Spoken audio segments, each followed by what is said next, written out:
She sold her future, her body, for a crushing debt. He was a billionaire who just wanted an heir. But what happens when the deal is done and he decides he won't let her go? Imagine being so cornered by life, so desperate that you'd consider anything. And then a door opens. Not to freedom, but to a different kind of cage, gilded with gold. This is Ilara's story. A woman facing the impossible, and Julian's, a man who thought money could buy anything, until it couldn't buy her heart. Ilara stared at the eviction notice, her fingers trembling against the crisp paper. The words blurred, but the numbers were crystal clear. 3 days. 3 days until the small familiar house that had been her grandmother's, then her mother's and now hers, was gone. Lost. The weight of it settled on her chest, heavy and suffocating like a tombstone. She worked 2 jobs, sometimes 3. Waitressing at the diner during the day, cleaning offices at night. Her hands were always chapped, her feet always aching. She skipped meals, wore the same threadbare coat through 2 winters. Every cent she earned went towards the mounting medical bills from her mother's illness, then the funeral costs, and finally the property taxes that had been neglected for years. She'd tried everything. Loans, selling family trinkets, even asking her distant, not-so-rich relatives. Every door had slammed shut. Every phone call ended with a polite but firm no. Tonight, curled on the worn sofa, the silence of the house was deafening. It echoed her despair. Her phone buzzed, a message from an unknown number. Usually she ignored them, but tonight something made her open it. The message was short, blunt. Heard you're in a bind. Need a solution? Reply Ilara hesitated. Her gut screamed danger. But what did she have left to lose? Her dignity was already scraped raw. She typed Y with a shaky thumb. The reply came instantly. Meet me tomorrow 2 p.m. the Obsidian Tower. Ask for Julian Vance's assistant trial, the Obsidian Tower. She knew it. A sleek black skyscraper that pierced the city skyline like a needle. Home to the legendary, elusive Julian Vance, billionaire, tech genius. Shadowy figure, the kind of man who lived in a different universe from hers. This had to be a joke, a cruel, elaborate scam. Yet a sliver of desperate hope flickered. What if? The next day, Ilara found herself in the polished, silent lobby of the Obsidian Tower.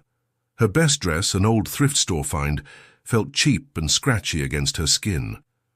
The receptionist, a woman with perfect hair and an unreadable expression, directed her to the 60th floor. Julian Vance's office was a monument to power and detachment. Floor-to-ceiling windows overlooked the entire city. The desk was a slab of dark wood, perfectly clear. And behind it he sat, Julian Vance. Taller than she expected, lean with eyes the color of a stormy sea. He wasn't handsome in a soft way. He was striking, almost intimidatingly so. There was a sharpness to his gaze that made her feel exposed, like he could see every one of her failures. He didn't offer her a seat. He didn't smile. He simply gestured to the empty chair opposite him. Miss Hayes, thank you for coming. His voice was low even, devoid of warmth. Ilara's heart hammered. Mr. Vance, she managed, her voice a reedy whisper. He leaned forward, lacing his fingers together on the desk. Let's not waste time. I know your situation. The house, the debt, it's significant, Dante. She flushed, humiliated that her desperate circumstances were public knowledge. How do you... Details aren't important. What is my offer. I require an heir, a child. A biological child specifically. My family trust has certain stipulations, and my personal life doesn't align with traditional methods right now. His lips thinned, a hint of something she couldn't quite place. Annoyance. Weariness flickered in his eyes. I'm prepared to pay off all your outstanding debts, clear the mortgage on your grandmother's house, and provide a substantial lump sum for your cooperation. In exchange, you carry my child to term. The child will be legally mine. You will have no claim, no contact after birth.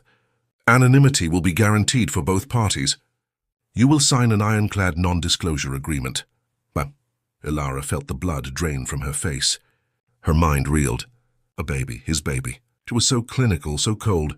She was being offered as a vessel, a biological machine. It was horrifying. Hear you. You want me to be a surrogate, she stammered, though she knew it was more than that. He'd specified biological child, meaning his sperm, her egg. He nodded once. Essentially. But without the messy legalities of an ongoing surrogate relationship. One night. or as many as it takes for conception. Then you carry the child, deliver it and walk away free of debt with enough money to start fresh. And I get my heirs, or the silence stretched thick and suffocating. Hilara stared at him, trying to find a flicker of humanity, but saw only resolve. She wanted to scream, to storm out, to tell him what a monster he was. But the image of the eviction notice, her grandmother's faded photographs, the cold dread of losing everything, flashed behind her eyes. What choice did she have? It was a morally repugnant proposition, a deal with the devil. But the alternative was ruin, homelessness, total defeat. How much is the lump sum? She asked, her voice barely audible. He named a figure. It was astronomical. Enough to make her never have to worry about money again. Enough to give her a new life, a real future. Enough to make her consider selling her soul. She stood abruptly, her chair scraping against the floor. I need to think about this. Take your time, Julian said, though his expression suggested he expected only one answer. The offer stands for 24 hours. After that, I will find someone else. Hilara walked out of the obsidian tower in a daze, the city lights blurring around her. She wandered aimlessly for hours, the cold biting at her exposed skin. Her mind was a whirlwind of disgust, desperation, and a strange, terrifying hope. Could she do it? Could she bring herself to do something so transactional? To give away a part of herself, a part of her future for money? But what was the alternative? Watch her world crumble? By dawn, hunched over a cold cup of coffee in a greasy spoon diner, the decision was made. She would do it. She had to. For her grandmother's memory. For the only home she'd ever known, for the chance to finally breathe again. She would sacrifice her pride, her comfort, her very being for a chance at a debt-free life. She called the number. I accept debts. The following week was a blur of medical appointments. Doctors Hilara had only seen in magazines examined her, running tests with a detached efficiency. Every report came back positive. She was healthy, fertile, a perfect candidate. The contract was presented, pages of legalese detailing every contingency. Her lawyers, provided by Julian Vance, reviewed it thoroughly, explaining in gentle tones the irreversible nature of what she was about to do. They confirmed the debts would be cleared instantly upon conception, the lump sum deposited upon birth. The night of the conception attempt arrived with the surreal quality of a dream. She was taken to Julian's penthouse, a sprawling minimalist space that felt less like a home and more like an art gallery. The air hummed with controlled silence. A maid showed her to a guest room, identical to others she'd seen in high-end magazines. A silk robe lay on the bed. A note informed her Julian would join her when she was ready. Hilara dressed in the robe, her hands shaking. She felt like a lamb being led to slaughter, yet also a strange sense of resolve. This was it. The price of her freedom. Julian entered the room silently a few minutes later. He wore a dark silk robe, his hair slightly rumpled, making him look less like a CEO and more like a man.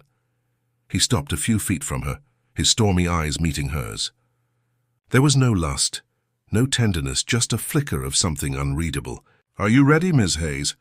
he asked, his voice softer than she'd ever heard it. Hilara, she corrected, surprising herself. "Please call me Hilara.T." She felt a sudden, inexplicable need for this to feel slightly less clinical. He nodded. "Hilara, and you can call me Julian Doe." He walked closer, his presence commanding. The air between them crackled with unspoken tension. She expected him to be cold, demanding. Instead, he simply reached out, gently taking her hand. His touch was warm, unexpected. "I understand this is difficult," he said, his gaze searching hers. "I truly do. And I want you to know I'm not a monster. This isn't how I envisioned having a child either." His honesty, raw and unexpected, caught her off guard. She looked into his eyes and saw not just the ruthless billionaire, but a flicker of vulnerability, a profound loneliness that mirrored her own. It was a brief, potent connection, shattering the icy facade that had surrounded them. The night wasn't what she expected. It wasn't purely transactional. Julian was gentle, almost hesitant. He spoke to her, asked about her life, listened intently as she recounted snippets of her past, her dreams that had been crushed by debt. And she, in turn, found herself asking about him, He spoke of his empire, his aspirations, but also of the immense pressure, the isolation that came with his wealth. There was an unexpected tenderness in his touch, a surprising passion in his kisses. It wasn't love, not yet, but it was far more than a cold exchange. It was human. It was intimate. She found herself responding, not just out of obligation, but out of a strange, burgeoning connection. They were two strangers, bound by an extraordinary contract, finding a sliver of unexpected solace in each other's arms.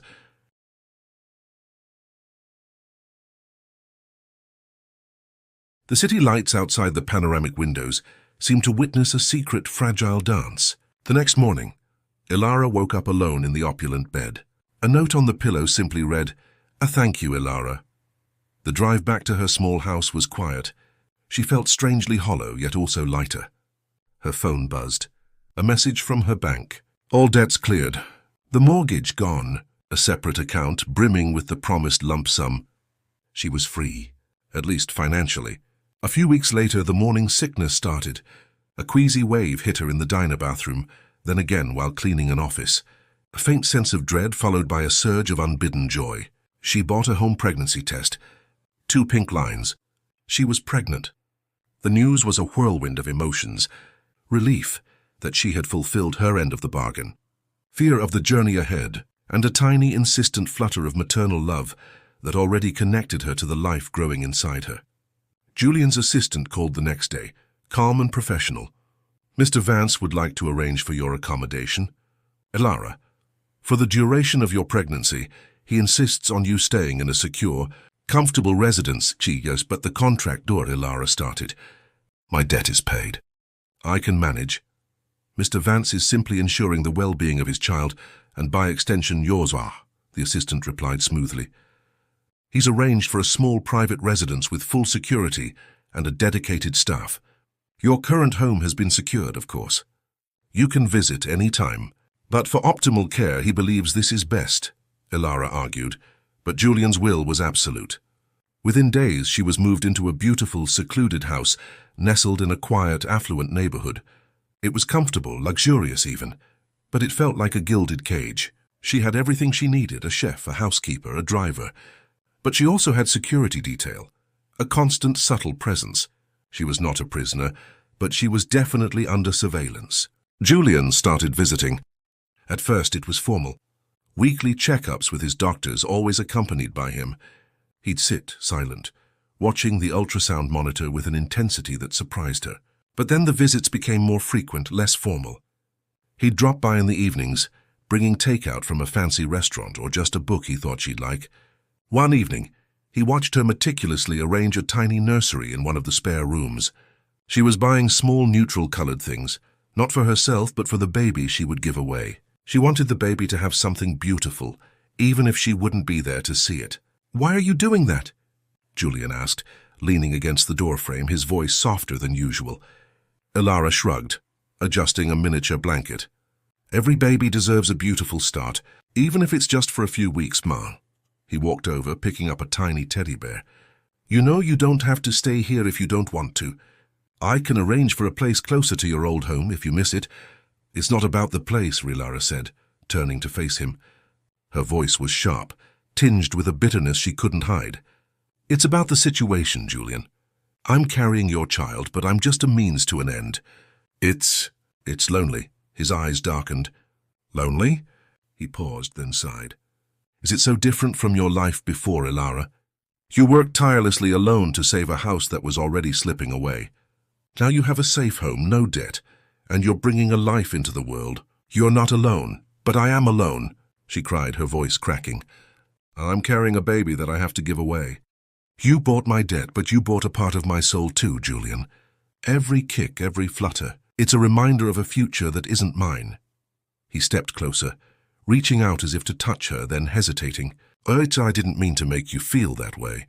I truly didn't. I wanted to ensure the best possible environment for the child." "And what about me?"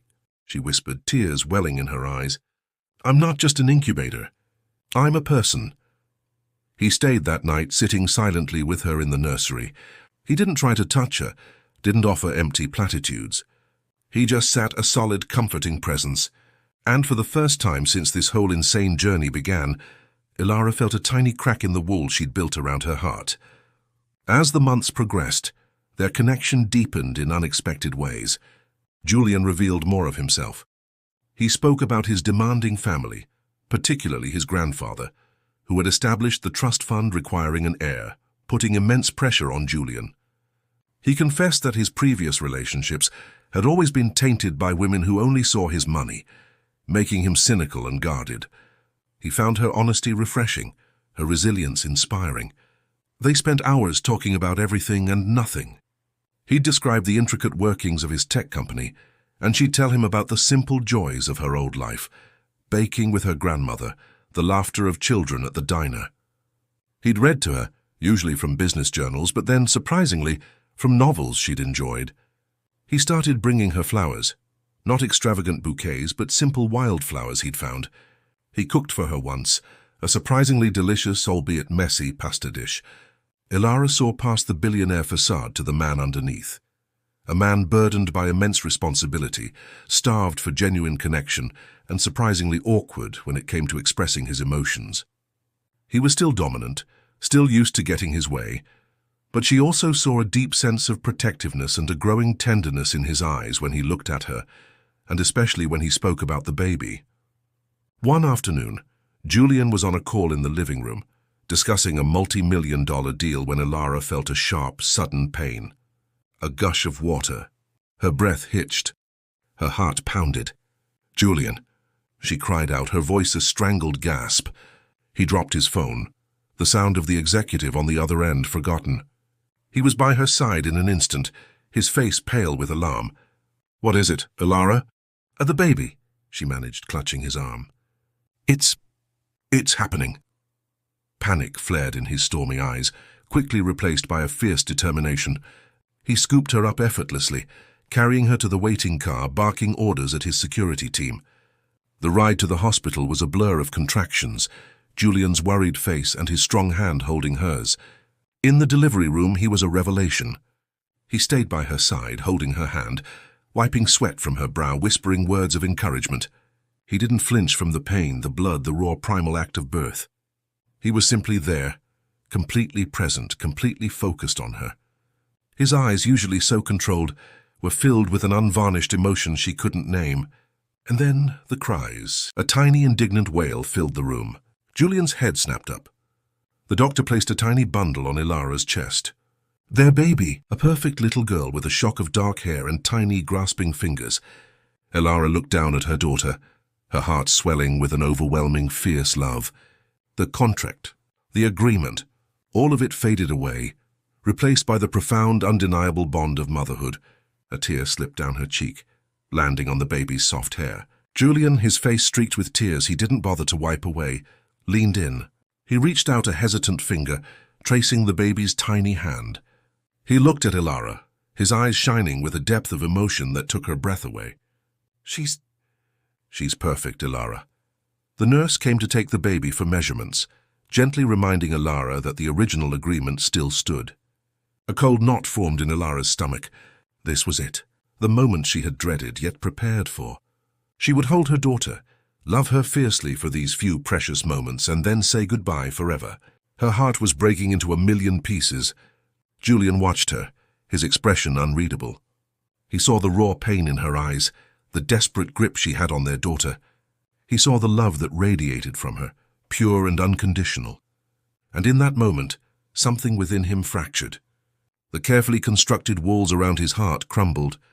He didn't just want an heir anymore. He wanted them, both of them, a family, a real one. He followed the nurse, retrieving the baby and bringing her back to Ilara.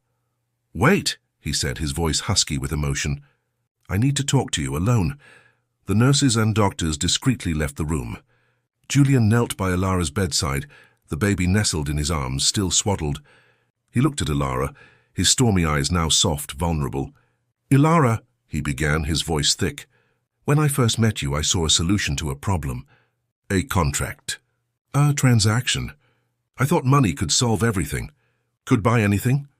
He paused, his gaze fixed on their daughter's innocent face. "But then I met you, and I saw your strength, your kindness, Your spirit. I saw how you fought for that house, how you cared even when life was crushing you. He took a deep breath. And then these past months, watching you, talking to you, seeing you carry our child, I fell in love with you, Ilara. I didn't mean to. It wasn't part of the plan. But I did. Ilara stared at him, tears streaming down her face. His words were a balm to her broken heart, yet also terrifying. Love, after everything? I can't let her go, he continued, his voice cracking. And I can't let you go. This contract, it was a mistake. A terrible, selfish mistake. I don't want an heir that I bought, Ilara. I want a family that I earned. With you. He reached into his pocket and pulled out a folded piece of paper. The original contract. Without a word, he tore it slowly, deliberately, into tiny pieces. The sound was like thunder in the quiet room.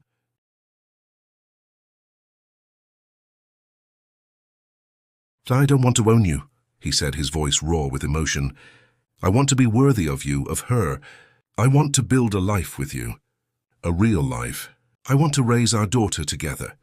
As husband and wife. As partners. Please, Ilara, say you'll consider it. Say you'll give me a chance. Not because of debt, not because of a contract, but because you might feel something too. Ilara looked from his pleading face to the innocent face of their daughter. Her heart, so guarded for so long, finally broke open. She saw the genuine love, the remorse, the hope in his eyes.